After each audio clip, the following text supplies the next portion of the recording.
Throughout the long history of Los Angeles street gangs, their members have flirted with the dark side of evil. On one hand, they claimed to be the defenders of their race and neighborhood. On the other, they acted in league with the devil, both metaphorically and literally. This conflict can be seen in the mixture of religions and demonic symbols depicted in their tattooed bodies. While most street gangs were not driven by evil spiritual motivation, in the ugly man-made hell of prison, some of these gangs clearly turned to the dark side, with escalated violence being the result. The Mexican mafia actually forbade its members from picking up a Bible or espousing any form of Christianity.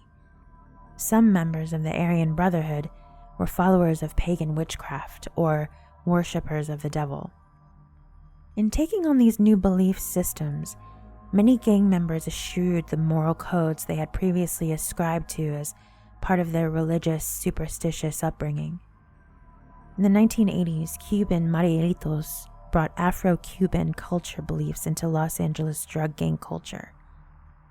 Santeria, voodoo, and Palo Mayombe followers became some of the most violent criminal gang members in Los Angeles. Across the city, small altars with cauldrons or gangas of fruit, rum, and cocaine, as well as small blood sacrifices dotted the map. Botanicas, or occult pharmacies, sold paraphernalia required to do these rituals, and they sprang up in every community. Drug cartels from Mexico practiced their own rituals. Brujeria altars with figures of the bandit saint Jesús Malverde or Sante Muerte were common in cartel drug houses. Cartel members wore amulets and placed figurines of occult symbols in their cars. Some openly worshipped Satan.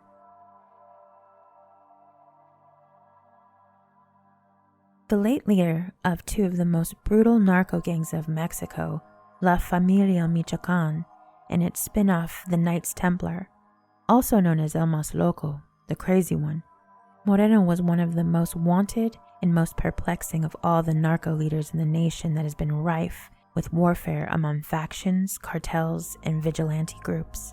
The story of Nazario's rise from impoverished child laborer to gangster saint is a story about the shifting dynamics of Mexico's drug war. Nazario cultivated a narco-holy image, a mix of Latin America's popular Catholicism with the bling of the drug trade.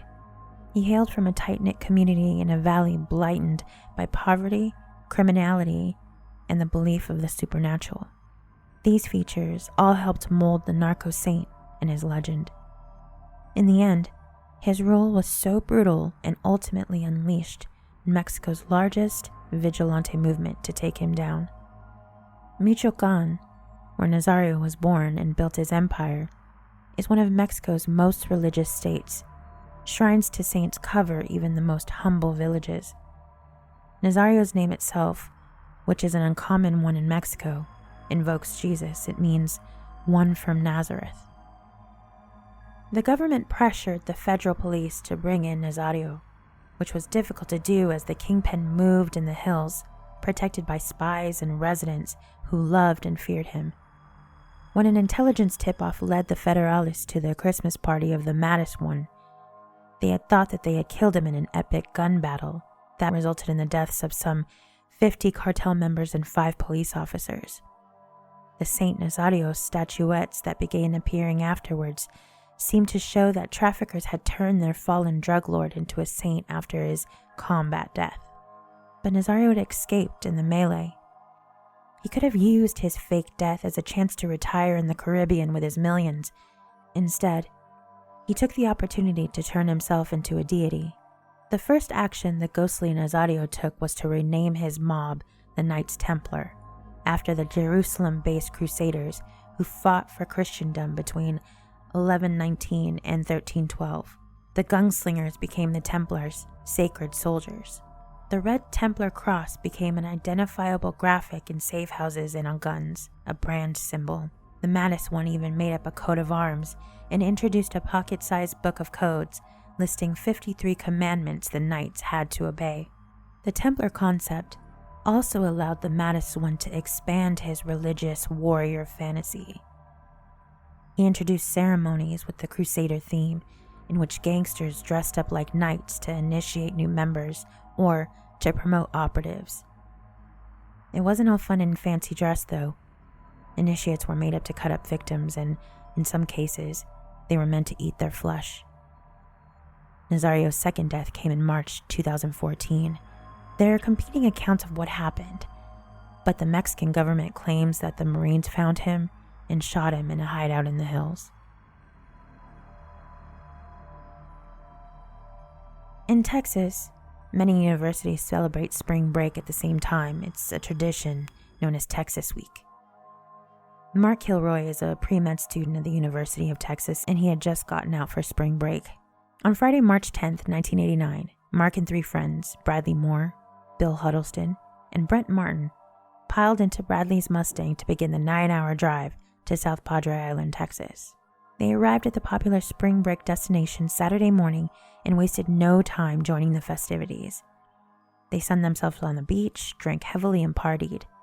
The next night, the three friends headed to Matamoros, a popular Mexican tourist destination across from the border of Brownsville. They spent the next 2 days traveling back and forth, always parking on the American side of the border. Monday night, the streets of Matamoros was jammed with an estimated 1,500 spring break revelers. Mark, Bradley, and Bill partied and drank till around 2 a.m., when the group decided to head back across the bridge to Brownsville. As they approached a local bar called Garcia's, Bradley ran ahead to relieve himself behind a tree. When Bradley finished, he looked around for Mark, but his friend was gone. Bradley, Bill, and Brent spent the next few hours looking for him, but he was nowhere to be found. They went back to South Padre, expecting Mark to show up hungover the next day. But Mark never returned, and for the next month on both sides of the border, they chased down multiple leads to no avail. It was as if Mark Kilroy had vanished into thin air. From the beginning, his disappearance seemed like an eerie and arbitrary event, a true mystery. When Kilroy's fate was finally known, the mystery was even greater, because few of us were conditioned to accept the reality of human sacrifice to Satan. Officials on both sides of the border had begun to suspect black magic a couple of weeks before the bodies of Kilroy and 14 others were discovered. A psychic had reported a vision in which Kilroy's body was alongside a cauldron. A Satanist in Brownsville had confessed to murdering Kilroy and burying his body on the beach, though under questioning he recanted. When lawmen finally began to sort things out, the ritual killing seemed almost precedent. A map drawn by confessed mass killer Henry Lee Lucas had predicted with inexplicable accuracy that the bodies of the victims of satanic rituals will be found about where Kilroy and the others were found. The film Borderlands is loosely based on Adolfo de Jesús Constanzo and his occult, Los Narcos Santánicos, which was involved in multiple ritual killings in Matamoros, including the murder of Mark Kilroy. According to what is compiled in the book of The Judicial Power of Mexico City, the group was founded by Adolfo de Jesús Constanzo, born in Miami, and initiated into Palo Mayombe religion by his mother, who became priestess in said cult after a trip to Puerto Rico in the early 80s. Constanzo would have arrived in Mexico in 1983 to start a career as a model. However, his popularity and wealth began to grow after he started selling ritual services to public and influential figures, including powerful drug traffickers who requested his intervention. He began recruiting members of his cult after meeting the Mexican Sarah Aldrete, with whom he would have started a relationship with, and whom he appointed as the master of ceremonies for his rituals that they performed, and which, according to the leader, gave them powers such as invisibility and immunity to armed attacks. On April 9th, 1989, David Serna was arrested on a highway in Tamaulipas. Serna had evaded an army checkpoint by driving with marijuana and a firearm, but he was stopped meters ahead. Once apprehended, he assured that he was immune from the action of the police due to the powers that Constanzo would have granted him. After questioning, Serna gave them the location of the Santa Elena Ranch, their group's headquarters, and where the authorities found the remains of 13 people, including Kilroy, who would have been tied hand and foot and submerged in a tub of boiling water, according to the witness testimony. At the scene, the police found a room with an altar, and it was filled with animal heads, burning water, and bloodstains. In addition, they located a cauldron where the remains of tortured victims and animals lay mixed with blood. According to the detainees, they would have drunk this concoction to obtain their powers. After confirming the murder of Mark Kilroy, the Tamaulipas police proceeded to burn what was found in Santa Elena to send a message to the leader of Los Narcosanticos. He was not immune from police action. Constanzo's arrest occurred in May of 1989 in the Zona Rosa of Mexico City, where another safe house of the Santero was located. The arrest paralyzed the capital, not only because of the macabre findings and the strong shooting that triggered the operation, but also because of the fact that many followers sacrificed themselves by going out and passing police thinking that they were invisible or immune. In the operation, Adolfo de Jesus Constanzo was assassinated, and his main accomplice, Sarah, was arrested and tried for the crimes of association and for the torture and murder of the victims of Los Narcosantánicos, which is why she's serving 62 years in prison. Sante Muerte ideology has developed in Mexico for approximately half a century and has spread into the United States and Central America. The cult's popularity has increased with its ties to illicit narcotics trafficking in Mexico in the 80s and 90s. As a saint of last resort, Sante Muerte always has a following among those who live in extreme circumstances. As one expert explains, the Sante Muerte cult could be best described as following a set of practices offered on behalf of a supernatural personification of death. She's comparable in theology to supernatural beings or like archangels. The cult appears to have more European than Aztecian origins, with some individuals describing Sante Muerte as a type of grim reaper goddess or the opposite of the Virgin of Guadalupe. Her image includes that of a rope skeleton carrying a scythe and a globe or of scales of some sort. Part of her popularity results from a characterization of a non-judgmental source of supernatural intervention, and for her followers to engage in the correct rituals to provide proper offerings and sacrifices to get what they need. Over half of the prayers directed at her include petitions to harm other people via curses and death magic. Still, many Sante Muerte followers appear benign, typically poor, uneducated, and superstitious individuals who practice a form of unsanctioned saint worship mixed with varying elements of folk Catholicism. However, a sizable minority of worshippers follow the fully criminalized variant of Sante Muerte worship steeped in the narco world. The harsher version has gained popularity in Mexico as the criminal insurgencies taking place in the culture have spread and intensified. For most of the cartels, brutal deaths prove almost certain. Such a form of imminent mortality facing adherents makes worship of Sante Muerte spiritually dark. The death of someone's enemies, protection from harm, or at least a hope for a quick and glorious death. Cultivation of a dangerous reputation and the ability to enjoy the benefits of fabulous riches, including the company of beautiful women, become obviously paramount to people. With the stakes so high, the sacrifices and offerings to Sante Muerte have become primeval and barbaric.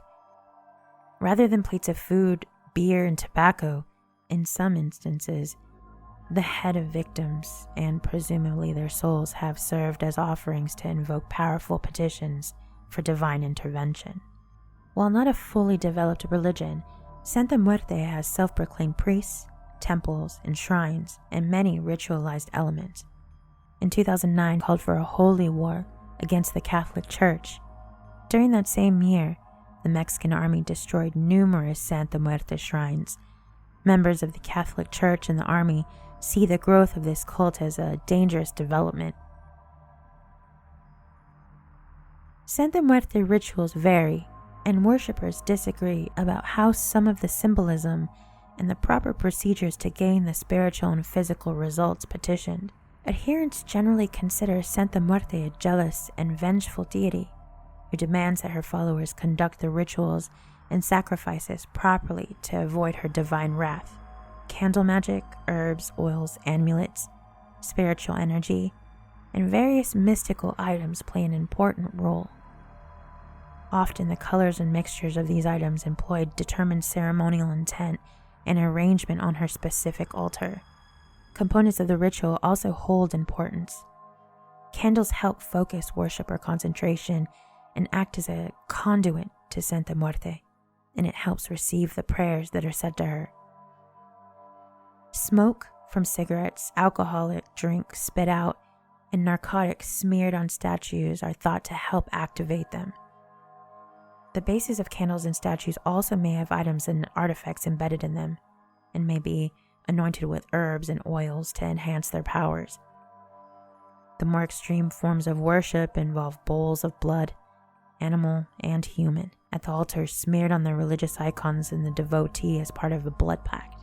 Similar circumstances have helped link killings in Mexico to Sante Muerte worshippers. While such incidents, including those with ritualized component, represent a small minority of murders perpetrated by Mexican cartels and gangs, enough have allegedly taken place to generate an alarm. In the rough neighborhood of Tepito, Mexico City, in 2004, authorities arrested a local car thief who later died in prison. A powerful criminal figure, he killed virgins and babies once a year and offered them as sacrifices to Sante Muerte to gain her favor and magical protection. During 2008 in Nuevo Laredo, Gulf Cartel enforcers captured Sinaloa cartel members, took them to public Sante Muerte shrines, and executed them. In Juarez in 2008, authorities found decapitated and stacked bodies at crime scenes in 5 separate incidences. Links were inferred to Sante Muerte worshippers. In December 2009 and January 2010 in Juarez, perpetrators murdered individuals in an apparent Sante Muerte ritual. Regarding one incident, authorities found at the crime scene the remnants of an apparent altar with words Sante Muerte and take care of us, Skinny. They call her Skinny as a nickname. In the second crime, gang members burned a victim behind a house containing an altar with a small Sante Muerte statue.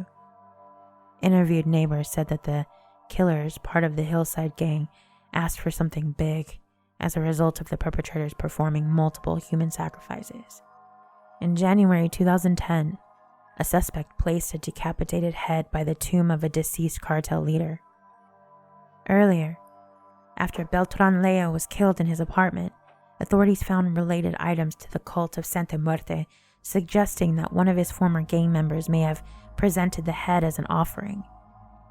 In April 2010, Carmago and Miguel Alemán, perpetrators tortured and decapitated individuals, carved the letter Z into their chests, and placed the victims' heads on the roof of a deserted, graffiti-covered roadside chapel.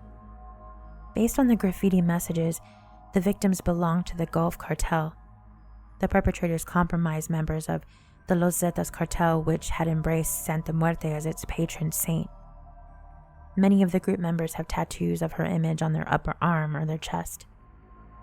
In Cancun in June of 2010, investigators found the bodies of 6 torture victims, 3 with their heads cut out with the letter Z carved into their abdomens, in a cave outside of the resort city. Presumably, the killers belonged to Los Zetas cartel and the victims belonged to a competing group. In July 2011, in Juarez, Mexican police discovered a skeleton dressed as a bride at a Sante Muerte altar in a house used to hold kidnapped victims. The perpetrators left 2 skulls and numerous cigarette packs as offerings. The circumstances behind the origins of the skeletons and the skulls, if they were prior victims or not, remains unknown. Additional incidents allegedly have occurred involving victims with their skin and their hearts removed. Other cases have included individuals castrated and beheaded while alive, lit on fire and burned to death, butchered and quartered, several terrible things. Sometimes authorities found only the victim's skin. It remains unclear if these violent killings represent the act of a secular psychopath or they're following some sort of ritualized spiritual purpose. Over 5 centuries ago, worships offered the skin of human sacrifices to Aztec gods. It's not been confirmed whether Sante Muerte worshippers have revive that practice or not. Finally, the massacre of Sante Muerte worshipping cartel members may represent a broadening of spiritual violence in Mexico. A report of mass murder in the northern state of Sinaloa revealed that over 50 victims were discovered with tattoos and jewelry depicting Sante Muerte.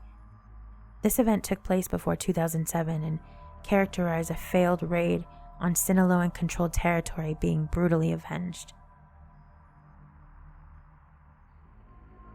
For many, Sante Muerte is not a symbol of terror, but one of hope. Unlike other cultures that ignore dying, Mexican culture is as invested in death as it is in life, and they view it as a passage into another state of being, not just lights out.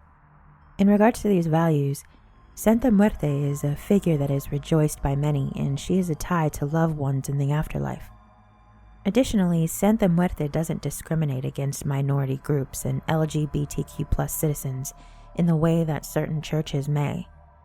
Since death eventually comes for all people, Sante Muerte is viewed as an accepting symbol in what can often be a hateful world. The corpse-like saint may have a frightening appearance, but yet she comforts those who have nowhere else to go. At the end of the day, efforts to denounce the saint have pushed the propaganda that she is the only figure for criminals and murderers. However, Sante Muerte is not defined by her worst worshippers. She is a source of comfort, peace, and reassurance for those who have been persecuted, neglected, and ignored by other religious sources. While not everyone is keen on the idea of Sante Muerte being named a saint, there's no doubt that she is one of the most important figures in Mexico in the last 2 decades. The celebrations surrounding Our Lady of Holy Death reinforce her cultural relevance and her wide following, and the importance of the expansive, plentiful afterlife in Mexican culture. I want to thank you guys so much for your support of my channel in the last month. It's grown exponentially, and all of you are so lovely. I would also like to give a special thanks to Disturb Reality, as well as the new Ongome24, who is the channel's very first member. Thank you so much for helping me achieve my goal and doing this full time. All of your support means the fucking world to me. With that being said, I'll see you in the next video.